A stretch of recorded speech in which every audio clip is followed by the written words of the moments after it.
the butterfly or the bobber fly. All right, so the butterfly is really cool, and it involves both a poi going in opposite directions in a plane in front of you. What does that mean? Well, I'll show you, but to start, we're gonna get into this, not just show you how to do it.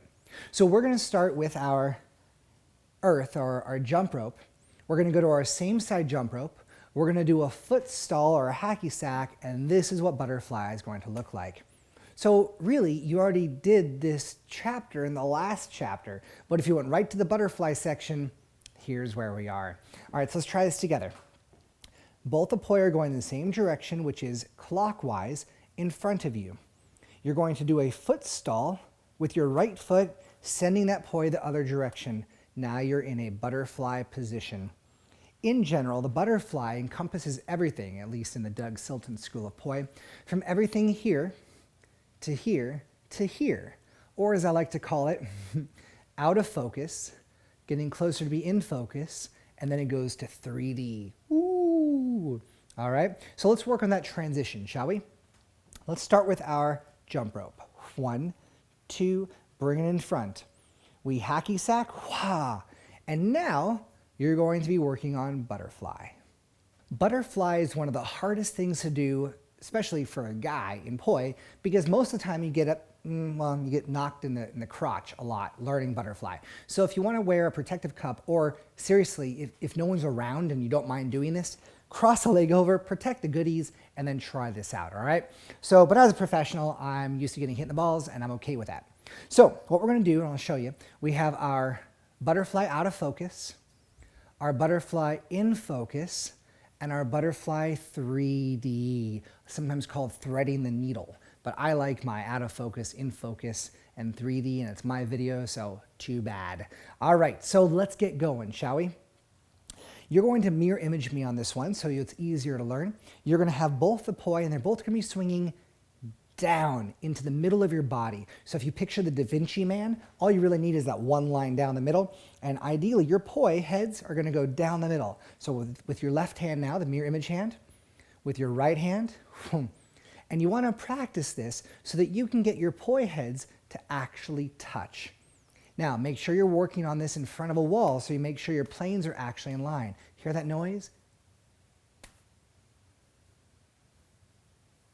This is where my editor would be throwing in lots of cool sounds if I had a good editor.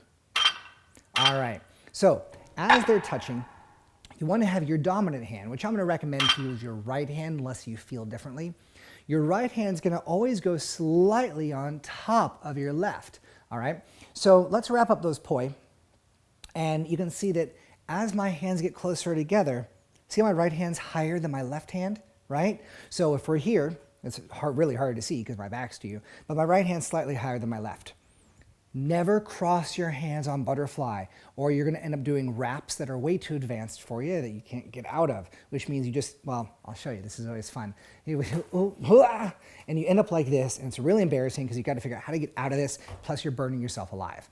All right, so with this in mind, as the hands get closer together, your thumbnails have to remain up. This is the key for keeping your planes. If your thumbs go out, you're going to lose it. If your thumbs go down, that just hurts. I don't know why you do that, but maybe you're doing that, so don't do it, all right? So let's try this out. We have the poi touching in the middle. Kablamo, shablang. As the hands get closer together, I'm going to step out of the way so you can see this. The right poi is actually pushing the left poi down, all right? So now you can keep your hands together, and it looks really, really pretty. I'm going to show you from this side because I know my back side, not the prettier side. All right, so we have my right poi is pushing my left poi down, and now I'm just making a circle. If my thumbnails go down, I'm going to get hit in the knees or the crotch. So make sure that your thumbs are going up. Now, should you be able to start just like this, like I just did? Of course. So let's try that. You take your right thumb and you leave it over your left thumb, right? So like this for you guys. And as you bring the poi up, for inertia, you bring the hands together. This is really handy to have in your trick basket because later on when we go to one-handed stuff, it's really important to be able to have that thumbnail going straight up so you don't lose your lines, all right? So we have this down motion, down motion, down motion. The next step is to get used to going from here, from out of focus, closer in until it gets in focus. In focus meaning there's just one circle. When I was a kid, I traveled to Alaska a few times. My parents, thank you guys, by the way, I love the gift if I never told you. They bought me what's called an Alaskan yo-yo, which is simply a pair of poi made out of like some endangered animal, I'm sure, but it's attached at the top here. So what you had to do is take them and like start swinging them in opposite directions and see if you can get this thing going. I had no idea at the time that I'd love doing this as an adult. I'm 34 and I get to play with like socks. Yeah. Anyway, so we go from out here, bring them in closer, and stop. Now we start in close, and bring them down. Again, protect the goodies, protect the crotch. If you're a girl, that hurts too, or so I'm told, but not as much as for us guys. So make sure not to hit yourself in the crotch. When you're practicing the other direction, which is on future videos here, make sure that as you're bringing them up, this is how you nail yourself in the head. So try not to do that, all right? So that's for our out of focus and in focus. The hardest part is the threading the needle, or the 3D. So the motion that we're going to make here, let's go ahead and wrap up these poi. The motion is pretty much like you're playing a trombone with both hands. Or you're, I don't know, whatever this motion is, a lumberjack if you will, or you're going punch, punch, punch. As the poi are spinning, the right one's going up and you push it forward. The left one over, back, right forward, left, back. I'm going to show you with my poi at half mast. Here we go. From a side view, you can see that the right goes, left goes, right goes, left goes. So it's making a circle. If I were to leave my hands here, I would wrap. So it's very important that you bring the hands back and forth. Again, it goes forward, back, forward, back. I am touching my arm the entire time, except I'm wearing a sort of a pointy ouchie watch, so I'm separating just because I'm wearing that, all right? Sorry about the metroness. So, one more time, we go. Forward, back, forward, back. So the circles are being created on the ends of each, the far forward and the far back. Let's try this together with my back to you because, yeah, this might do some good for you.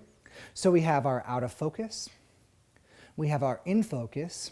We punch right forward, left forward, right forward, left forward. I'm going to use slightly longer poi this time. Here we go. We are out of focus. Make sure you touch your bean bags in the middle. We get closer. Now we're in focus.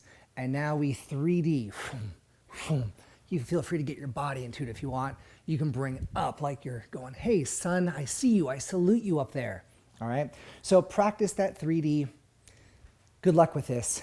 It's really, really, really hard. Like really hard. Like it took me over a year to get, but I didn't have this video, and you do.